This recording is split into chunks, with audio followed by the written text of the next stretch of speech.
Hello and welcome to today's show. We're so excited for you to be here for the Friday Focus. If you could do us a favor, go ahead and put your information, where you're coming from, in the comments below.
Into the station and into another episode of the Friday Focus. Hello, welcome. It looks like we have about 10 people here. So let us know where you're coming from. I want to know where this live stream is getting out to. And I want to take a moment to welcome my co host here, Mr. Mike Vrobel. How are we doing, sir?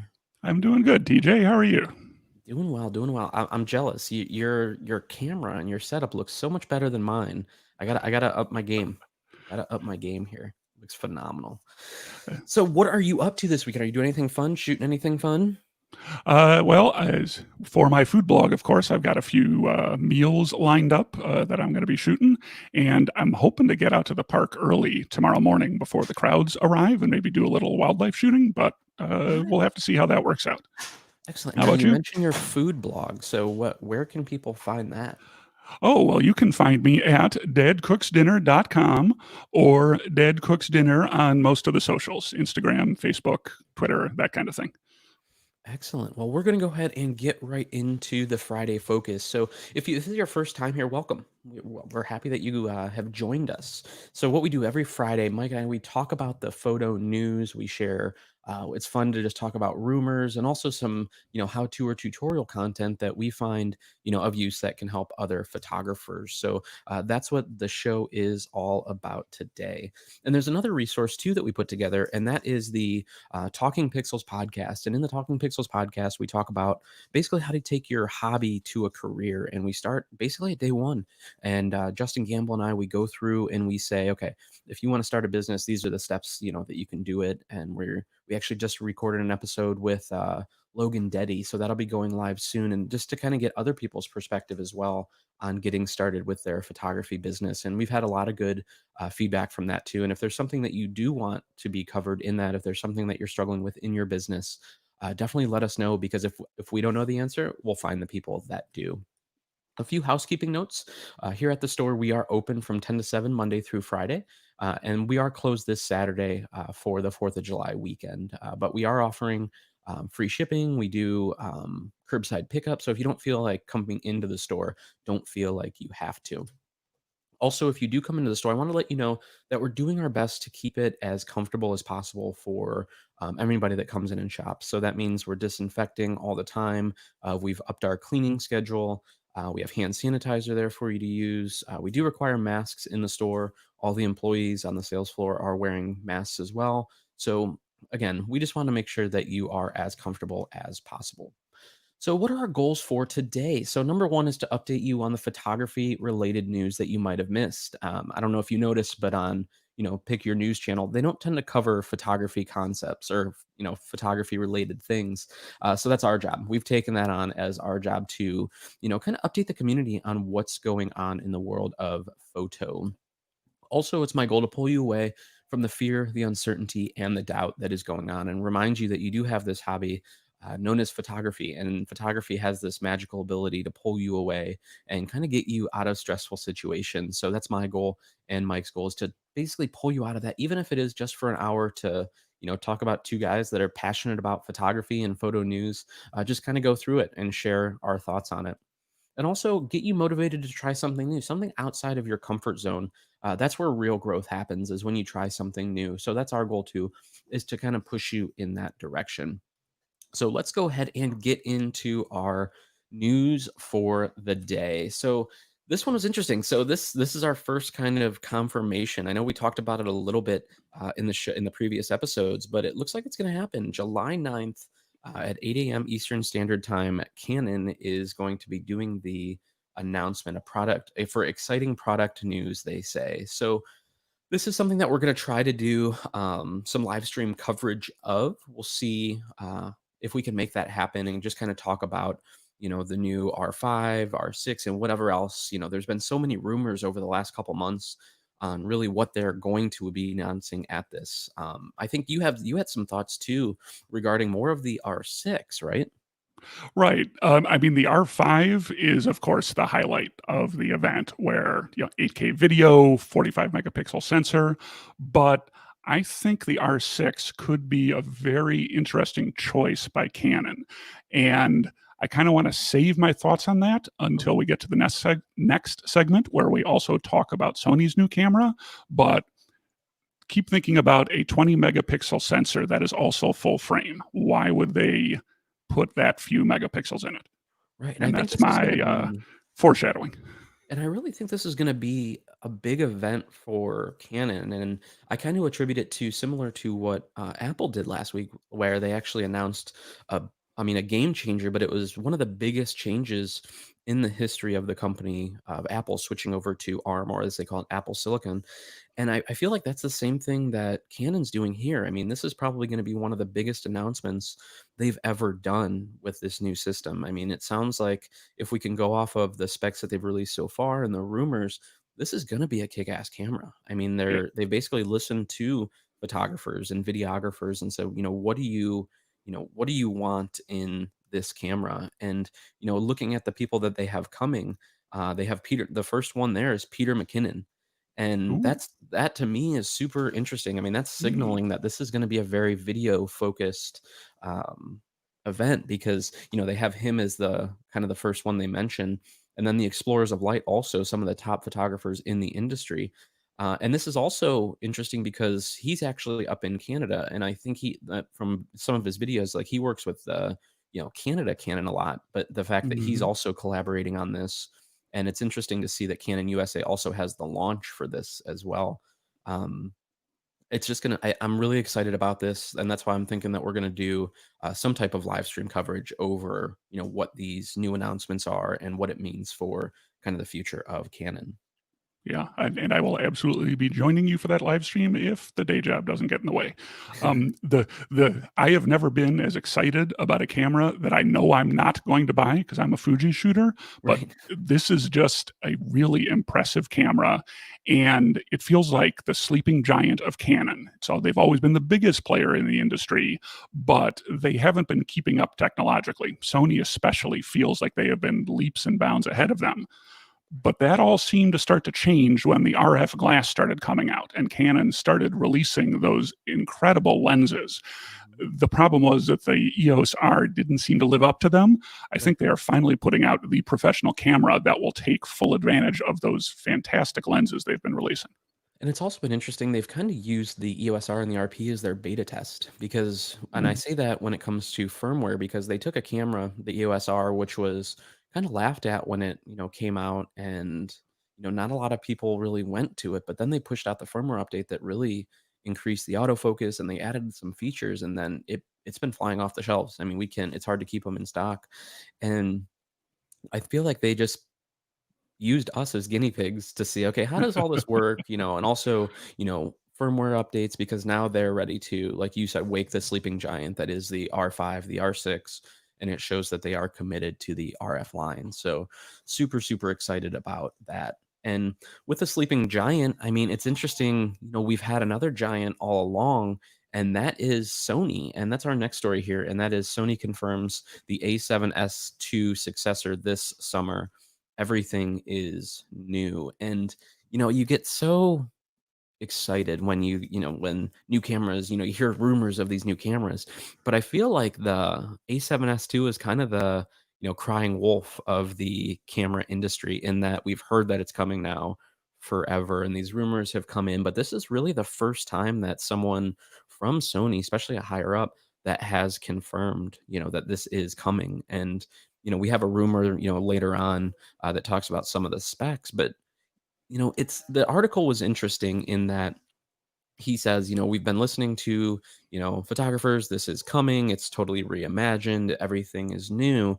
But they asked a follow-up question of, what are people asking for? And, there he was talking about 422, he was talking about 4K at 60 frames per second. So he did kind of hint that, those are going to be some of the things that are baked in. And the fact that they're saying this summer is also interesting, during, amongst COVID, a camera that has traditionally been at the more expensive side of the Sony, ecosystem, for them to put it out at this time, I think is also super interesting. So now you had mentioned, and we had alluded to this during the Canon announcement, you have some thoughts on this, right? Yeah, and like you, this camera is like Yeti or Bigfoot. I mean, I've been hearing rumors about it for years, and for whatever reason, Sony hadn't released it.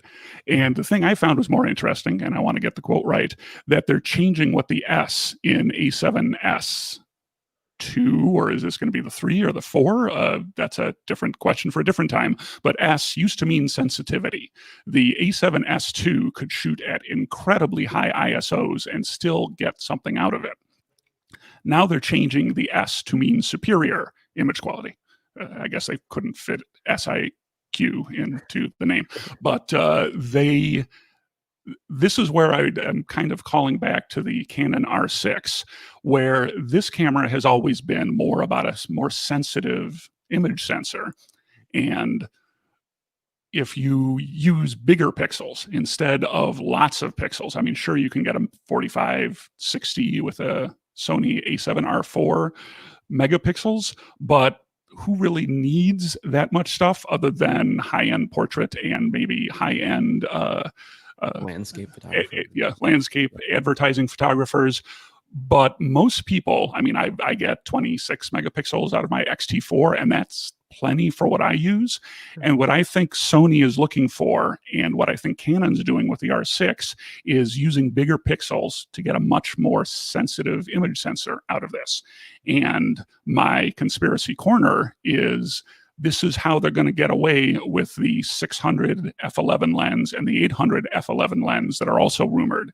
Is that I'm sorry, I'm talking about Canon now. Canon's 600 f11 that's rumored to come out.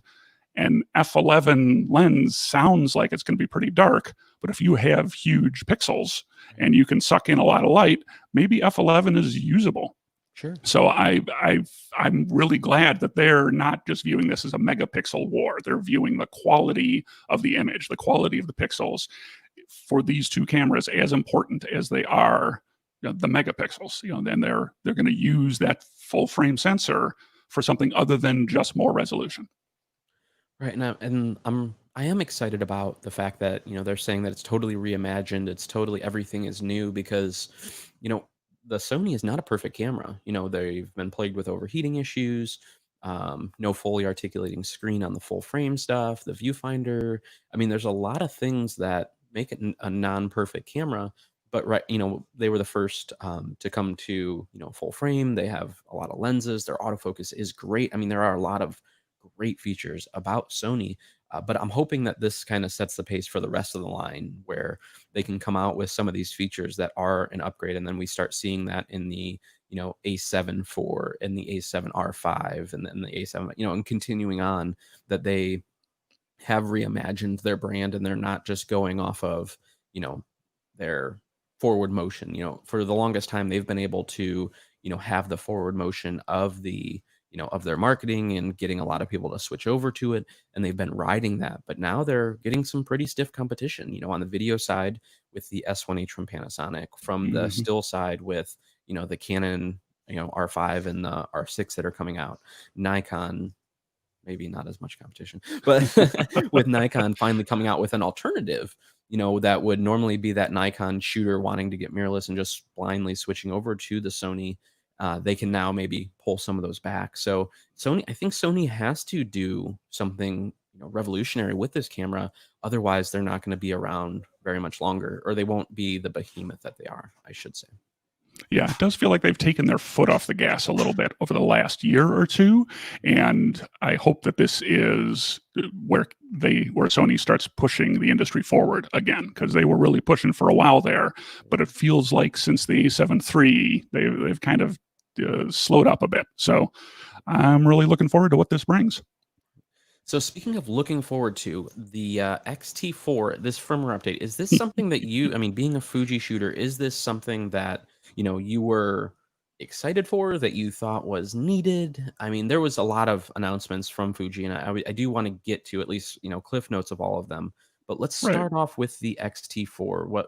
Tell me what happened here. What do we got? Well, it's the usual non-specific bug fixes is most of it, but the big one is I'm using it right now, and the Eye Autofocus has always been a little twitchy. You don't see it, but I'm watching the little green dot appear on my glasses and not.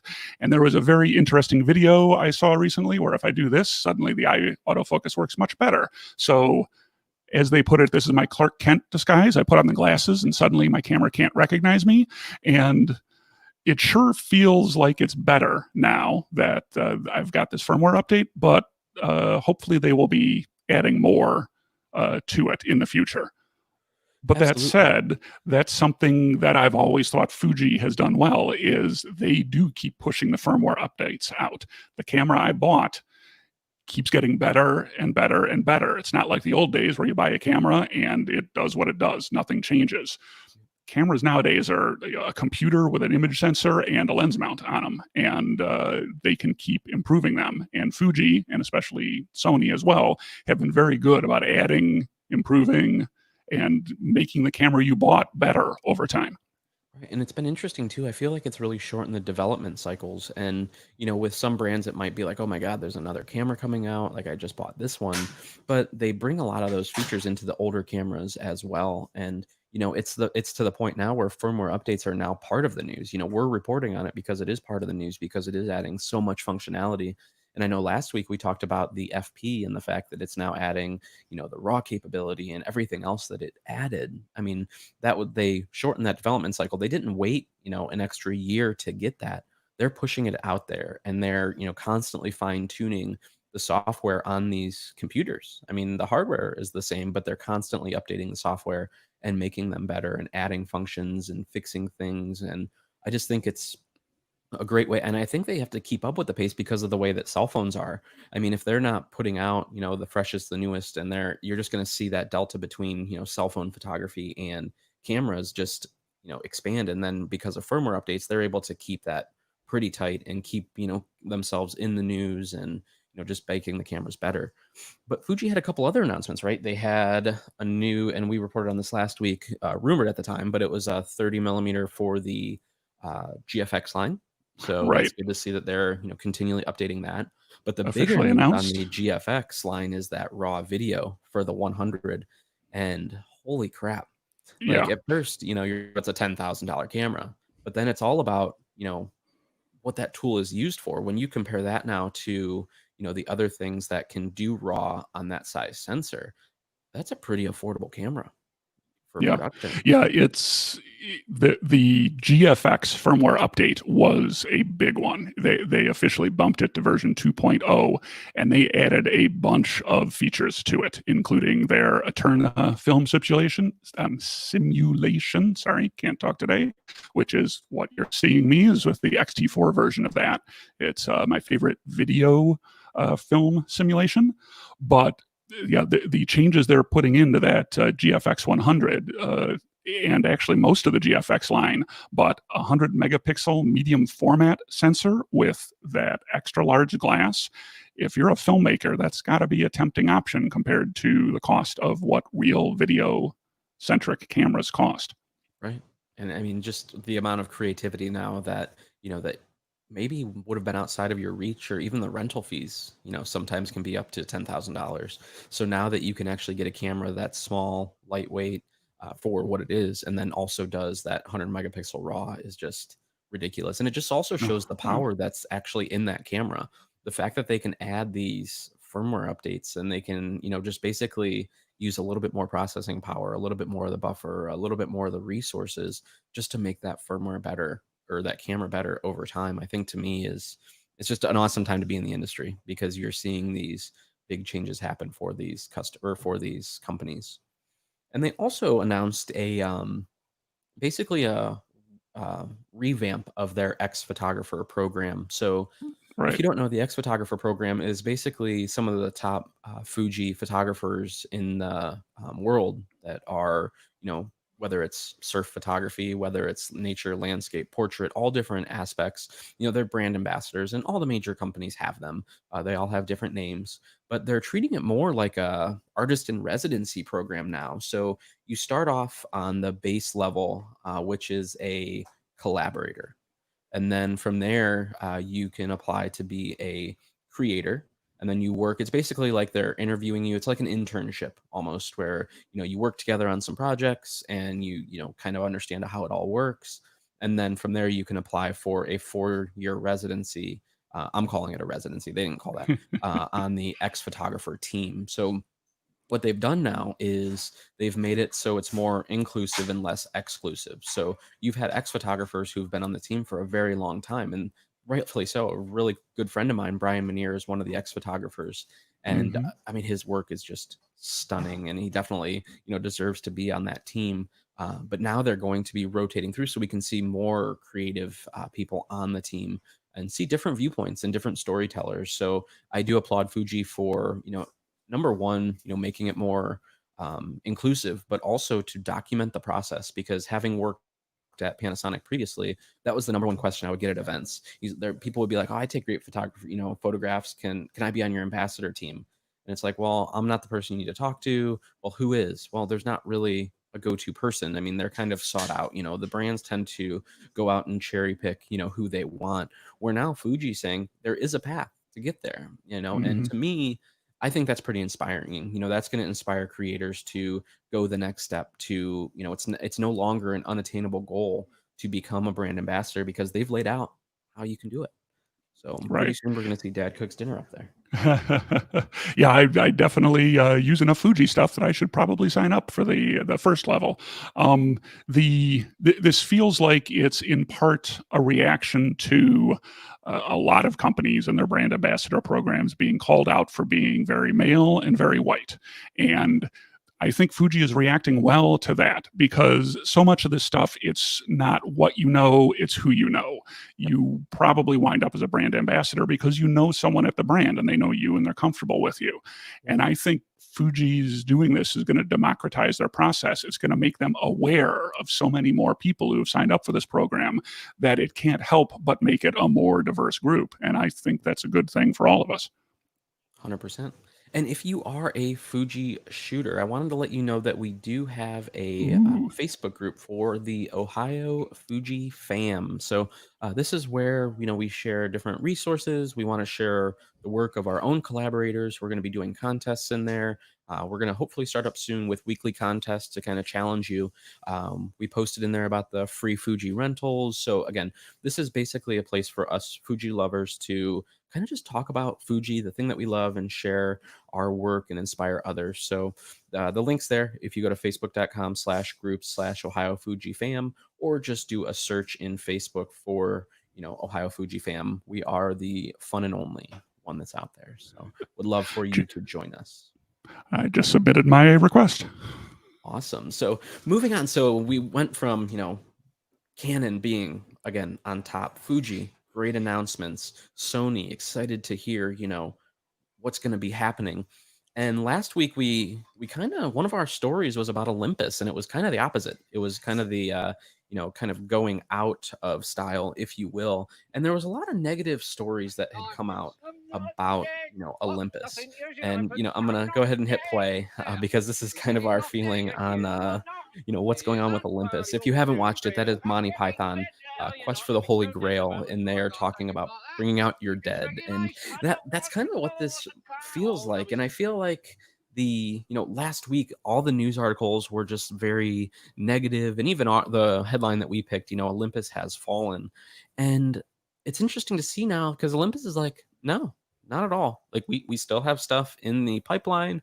We are still pushing this stuff out there. We are not giving up. Now I'm hopeful that this means long term. I hope that they don't just wait until the R&D, well dries up with what they were working on.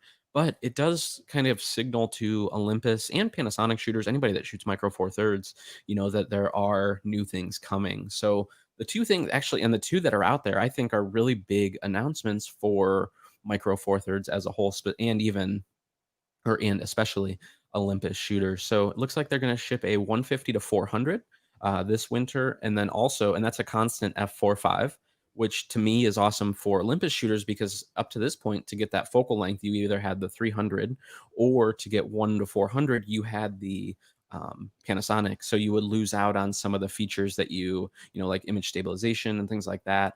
And now, you're going to have a more native feeling lens. And also, if you look at this thing, it's a white lens. I mean, it's a very looks like a very well built lens, and looking like it's going to still compete on the Canons and Nikons of the world and Sonys of the world that have make really really high end professional glass. And then the other one that's on there is the 8 to 25 f4 Pro. So that's an awesome focal length. I was thinking about it. I mean, that's a 16 to 50 um, focal length. Mm, And I yeah. recently tested a lens that was in that focal range, and it was actually a very useful range. And it's the Pro lens, it's the constant f4. So again, excited that Olympus is not giving up and they're showing their users, hey, like there's still something to come.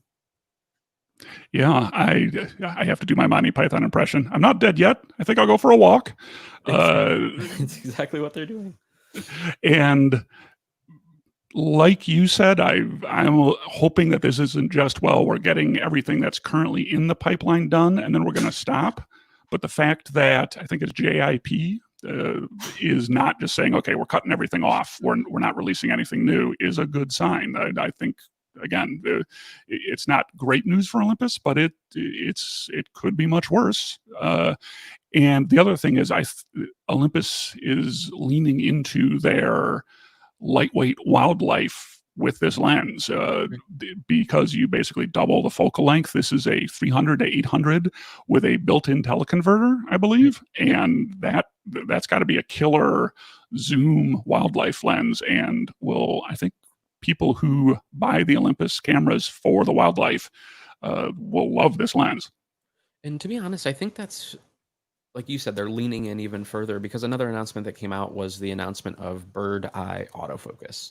So just Oh, just there think we about go. that for a minute. The bird autofocus, and their biggest, I think their biggest demographic is birds in flight, and they've been really really focused on you know catering to that photographer and creating lightweight, high quality, well built bodies and lenses, and it seems like they're just going all the way in with that niche and saying we are going to build our business around these photographers, and we're going to create the best products for this type of shooting, to the point where if you think of I'm going out to shoot birds, you wouldn't think of taking anything but an Olympus. I mean, that's what I feel like their brand is trying to do, is to just own that whole market.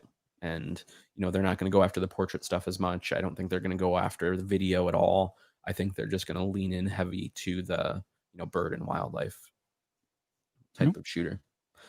So another company that we thought was dead, Pentax. So the Pentaxians out there, they actually updated their lens roadmap with several new lenses. I think there was four new K-mount lenses, and I've actually used the Pentax, not recently, but a friend of mine had one, and I was just like, number one, why? Because he just loves it, and it is a very good system. I mean, if you're shooting astro, if you're shooting, that you're looking for that rugged wildlife landscape type of camera, you could literally grab the camera by the flip out screen and shake it, and Oof. it's gonna be like, okay, what? Like it's not gonna care because it's built like a tank. I mean, so again, this is another company that says, hey, we can't compete, against the entire market, but what we can compete at is creating the best camera for this type of shooter. And I think that's what Pentax is doing here. They're signaling to the rest of the industry that, hey, we're not dead. Like, we're still pumping out lenses. We still have a good business. I mean, they're backed by, I believe it's Rico, Yep. and we have stuff too. Look at us, we have stuff too. So I'm excited for those, that very small demographic of Pentaxians that are out there, that they are getting updated lenses, they are getting updated technology that's coming to that system, and hopefully that system stays around a little bit longer for them. Yeah, I always worry when Pentax goes so long between releases that that's it. That was the last one they're ever going to announce. But they keep plugging along. Ryko hasn't given up on them yet, so that's good news. Again, I would rather have more camera companies than less. So I'm glad they're still out there and pushing things forward. Exactly. And speaking of pushing things forward, it's awesome to see some of the brands getting behind pushing forward, like you mentioned with Fuji, with the diversity on the team and things like that. Well, Canon's also doing that. And I think we were both surprised, not surprised by Mm-hmm. this article, but surprised at how long ago they started doing this. And back in 2017, Canon actually dropped the terms master and slave from their flash, documentation, from their flashes in general. So I think, to me, I think this shows progress with the Black Lives Matter movement, that you're actually starting to see some of these systemic changes in all different industries, and for the better. And it was surprising to me that Canon did this in back in 2017. So, in the article they talk about how, if it was physically on some of those, cameras from before 2017, like if it was in paint or like on the actual item, that's not taken off. But anything that had like a screen through firmware, they were able to remove those terms. So again, great to see, Canon kind of going forward with this. And I really hope that other brands kind of follow suit with this. Yeah, absolutely. They've switched to transmitter and receiver, which I think explains it just as well. And as near as I can tell, the argument against this is, well, we've always done it this way. Right. And that doesn't feel like a good argument for doing something that offends people. It just doesn't sit right Right. with me. So I'm Same. glad they did it. And I'm glad they did it so long ago that I was shocked to hear it was 3 years. Right. And also, we're seeing this in other areas, both of us being also tied into the tech realm, is things like whitelist and blacklist. I'm seeing companies, Hmm. getting rid of those. I'm seeing tech companies, really take diversity seriously. So again, this is just one other, area of, seeing that improvement, and something that, admittedly, I never really thought about. And then, and now seeing this, it's like, holy crap. Like it really was, it was offending, to Right. be reminded of something like that every time you use your flash is just, you know, I'm glad the change is happening, and something that, I've never had to deal with, but I'm glad it's changing for, the rest of the world, rest of society. So Yeah. moving on, something else that has changed for the better is the new rectilinear Laowa lens, and there's a couple other ones that are, coming out on the market. But 9 millimeters, that is absolutely crazy on a full frame camera, and it's still rectilinear, so you're not going to get that fisheye effect. It's a true, it's the world's widest rectilinear lens for full frame cameras at 9 millimeters. And what's interesting about this, it has the close focus distance of, I think, like 12 centimeters. So again, you're able to get in like super close and get the entirety of what is around you. And I can see the applications for, if you were, let's say you're at Thanksgiving dinner for your food photography and you wanted to get a lot of it in, you can be still close and get a lot of things in. Same thing, I could think filmmaking, why you'd want to use this. I'm thinking inside of a car. If you, want to vlog at a super wide angle, you might get some distortion with the face. But again, if it's up in like the car window and being able to use it for video, 5.6 is kind of high, I think, for Astro, but still, still super wide to be able to pull in, everything around you. So again, I don't know if you have any thoughts on this lens, or if it's one that you're Well, thinking about, or Well, the first is 135-degree angle of view. I mean, that's right. past 90. That's incredible, and it's actually to the point of, to back up a step. I bought the Laowa 9 millimeter for my Fuji, where because of the crop sensor, it's not quite as wide. And unfortunately, I bought it right before the virus started and everything locked down. So I've taken some very wide pictures of my living room where I can see the bookcase over there Okay. and the sofa over there, but I I have this lens now because it looks so cool and I don't know how to use it. So I wanted to reach out to our listeners and say, do you use these ultra wides? And if so, what do you use them for? What would be a good example of why you would want this extra wide lens? So let me know. I could use some advice.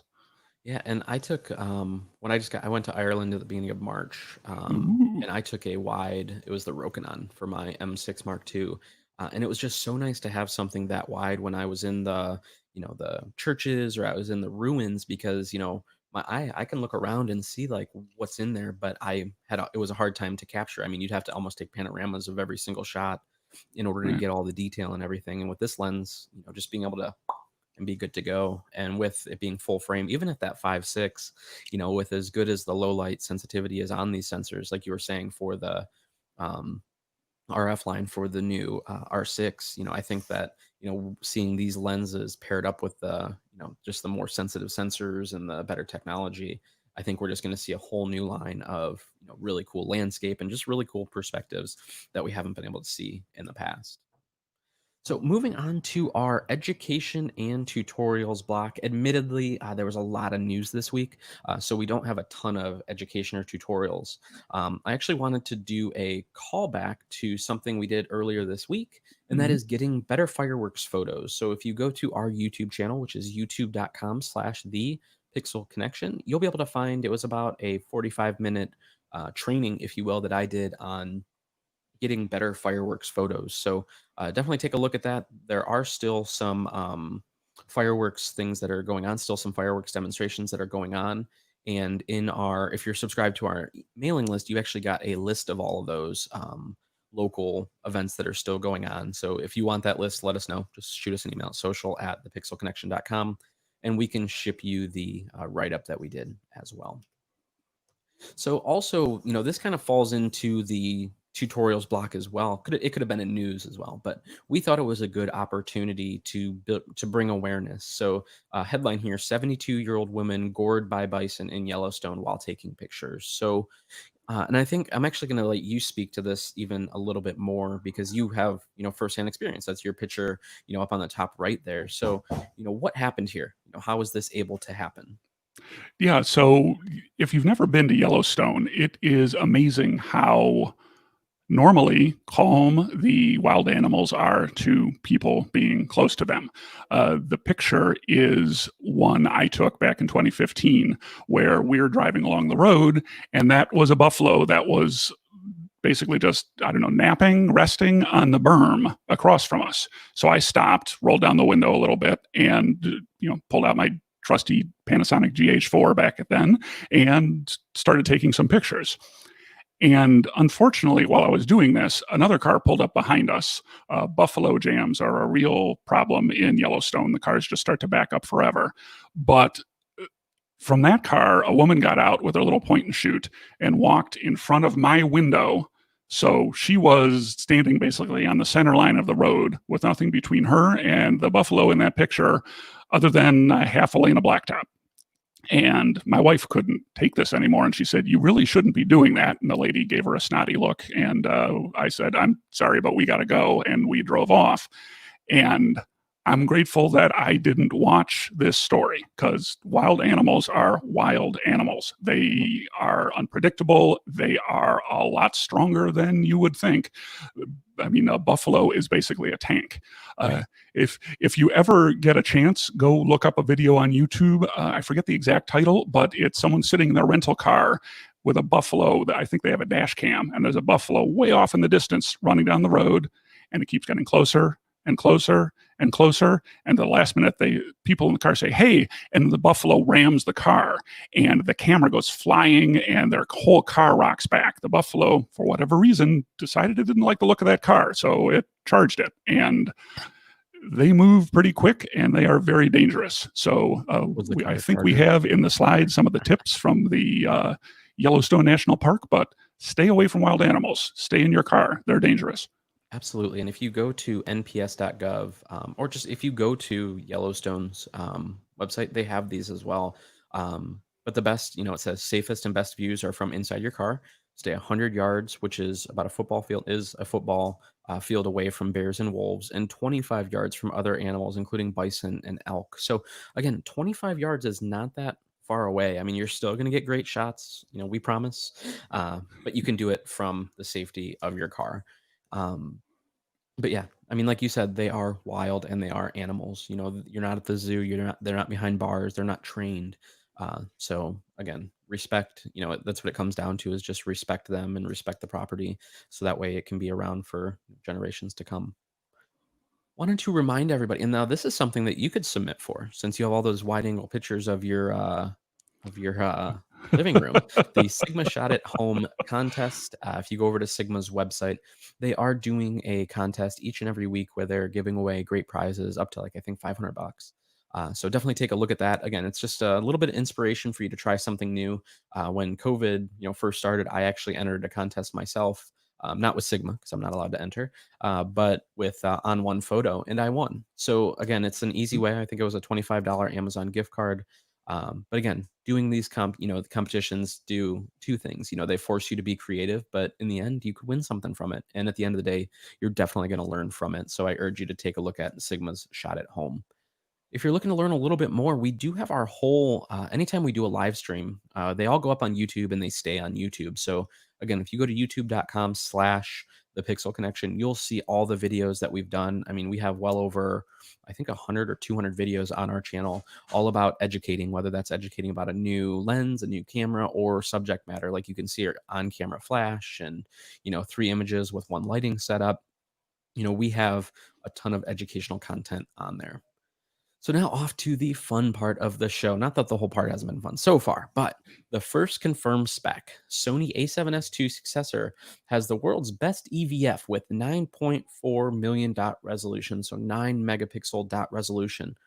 My question, who is asking for 9 megapixels on a viewfinder?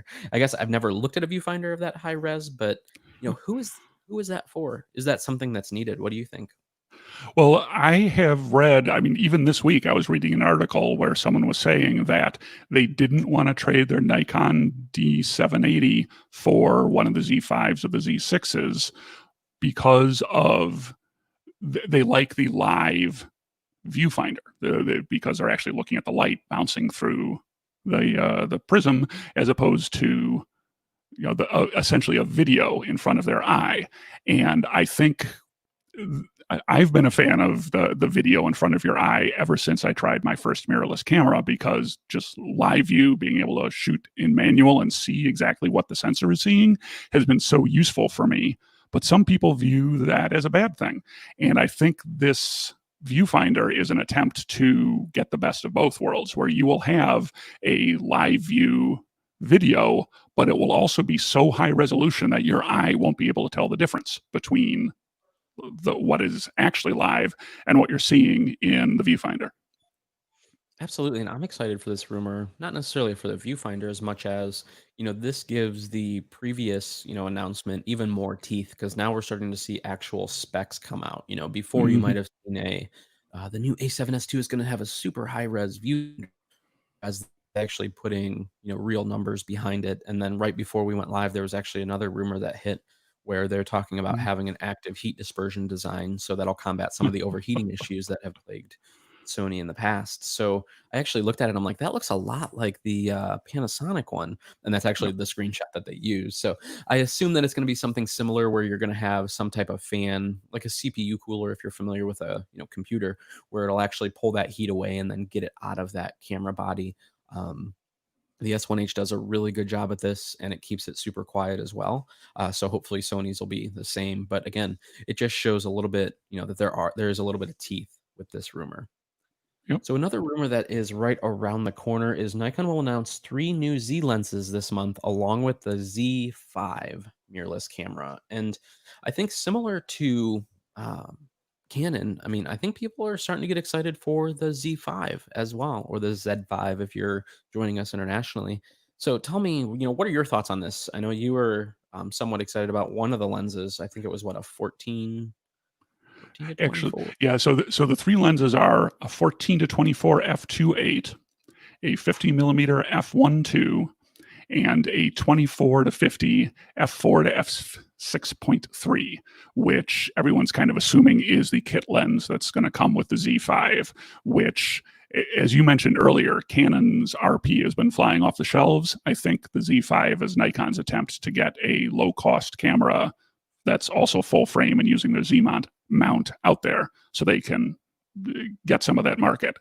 But the lens that I really like of this bunch is the 50 millimeter f1.2. Canon's for the R mount has a fantastic reputation, but Nikon, when they originally announced the Z mount, did their knocked f0.95 manual focus lens, and that feels more like a trophy to me than something someone would use in a day-to-day or professional setting, if for no other reason than if you're shooting a portrait and you're at f9.5, if you're even a hair out of focus, their eye is going to be blurry, and you don't want that. So I would rather have the 1.2 with eye autofocus so I can lock onto the eye than an f95, I'm sorry, a 0.95 manual focus lens. So I think this is a great example of Nikon taking advantage of that extra wide Z mount so they can do some really impressive lenses.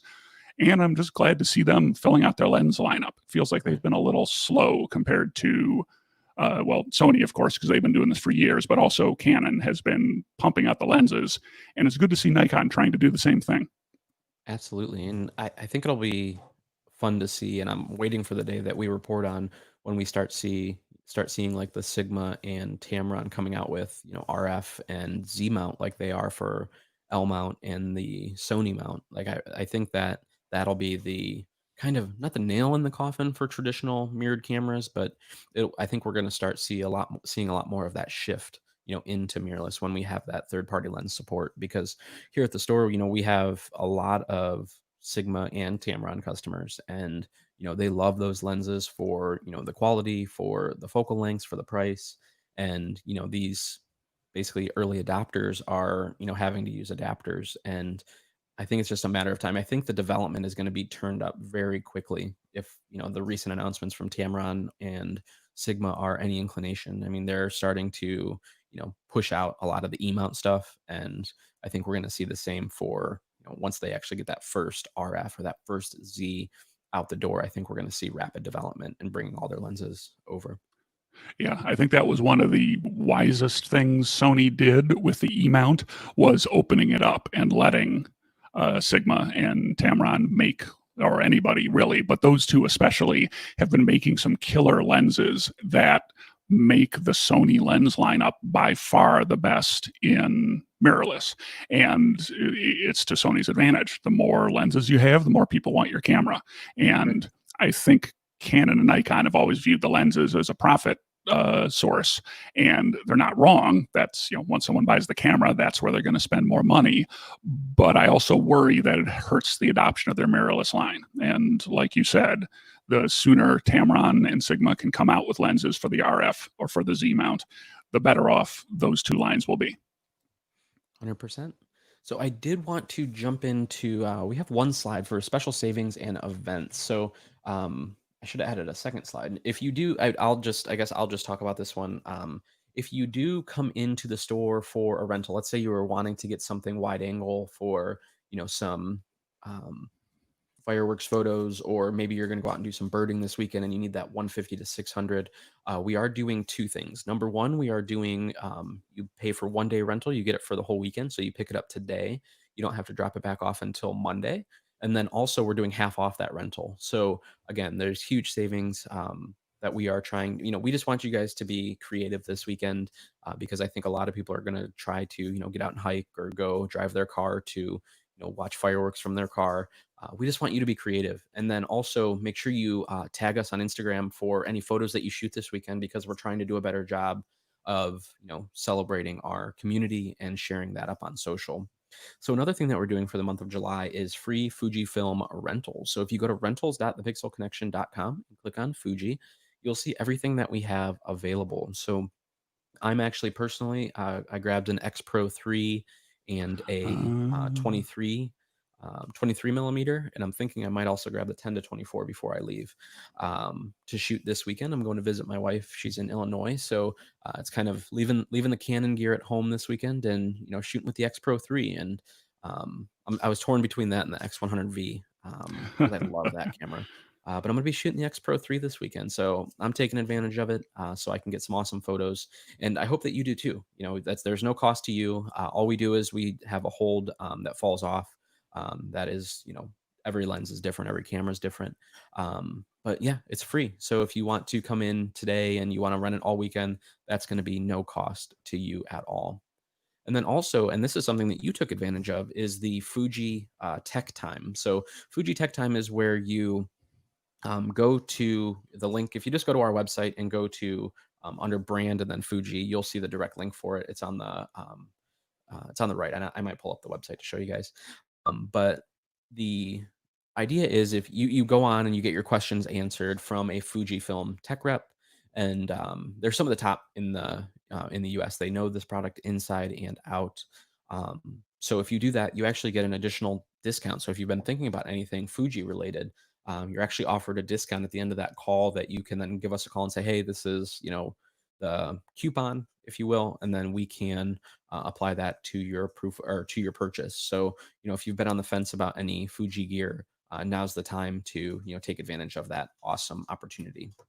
So if you do have, let's say you want to get these links because it's kind of hard to click on a video, to get those links, you can actually go to our website, thepixelconnection.com, and on the bottom, you'll see a place that you can sign up for the newsletter. And we send this out every Friday at 6 o'clock. We do a whole write up with all the links and the video. So if you do that or just email social@thepixelconnection.com, we'll be sure to get that sent over to you as well. So if you do have questions, feel free to reach out. You can go to Instagram, the.pixel.connection, find us on Facebook, give us a call, whatever you guys need. We're here for you for all your creative needs. So, Mike, I hope you have a great weekend. I hope that I really appreciate you, coming and, you know, talking about the photo industry. Your insights are always, super important because you think about a ton of stuff that that I don't. So I think it brings very good balanced conversation. So thank you so much for joining us on this episode. And I hope everybody has an awesome week. We'll see you guys. Bye, everybody.